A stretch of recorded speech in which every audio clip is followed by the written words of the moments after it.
दोस्तों नमस्ते प्रणाम। हम किरण शर्मा हम मंजू शर्मा अपना यूट्यूब चैनल पर सबके स्वागत करै छी। हम दुनू देवरानी जेठानी जा रहल छी गीत गावत। देवरानी जेठानी नोक झोंक होली के गीत अहाँ सबके जो नीक लागत त कमेंट बॉक्स में जरूर बताएब गीत केहन लागल। बहुत मजेदार दिलदार गीत छै, धमकदार गीत छै। देखिए हम 2 दिन लागल छली अपना नेरा त की कलखिन हमरा घर में सब गीत के माध्यम से अहाँ सबके सुनाएब। खाली सुनैत रहबै गौर से की सब कलखिन से सब। जबे हम गईली अपनी नैहरबा, जबे हम गईली अपने नैहरबा, सासू जरे झगड़ा लगावे जेठनी हो, सासू संगे झगड़ा लगावे जेठनी। हमरा आवे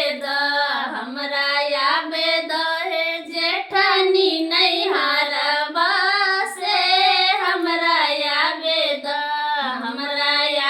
द हे जेठनी नैहरबा से, हमरा आवे द। जैसे उड़ाई फागुआ के धूरा हो, जैसे उड़ेब जेठनी तोहरा के हो, वैसे उड़ाइब जेठनी तोहरा के। हमरा आवे द हे जेठनी नैहरबा से, हमरा आवे द।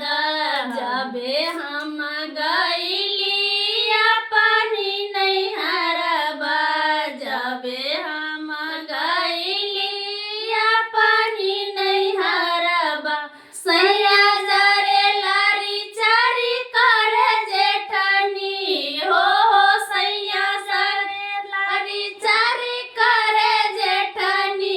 हमरा आवे द हे जेठनी नैहरबा से, हमरा आवे द।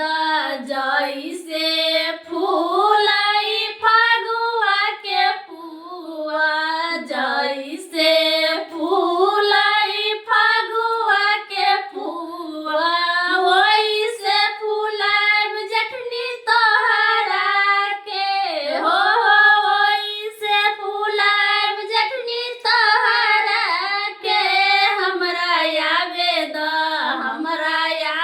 द हे जेठनी नैहरबा से, हमरा आवे द। एक दिन लगैली अपनी नैहरबा, एक दिन लगैली अपनी नैहरबा, नंदी जरे झगड़ा लगावे जेठनी हो, नंदी जरे झगड़ा लगावे जेठनी। हमरा आवे द हे जेठनी नैहरबा से, हमरा आवे द हे जेठनी नैहरबा से, हमरा आवे द। जैसे घोराई फागुआ के रंग, जैसे घोराई फागुआ के रंग, वैसे घोराब जेठनी तोहरा के हो, वैसे घोराब जेठनी तोहरा के। हमरा आवे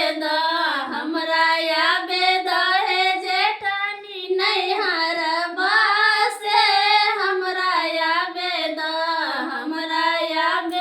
हे जेठनी नैहरबा से, हमरा आवे द। छोट लोग में दम रहे है।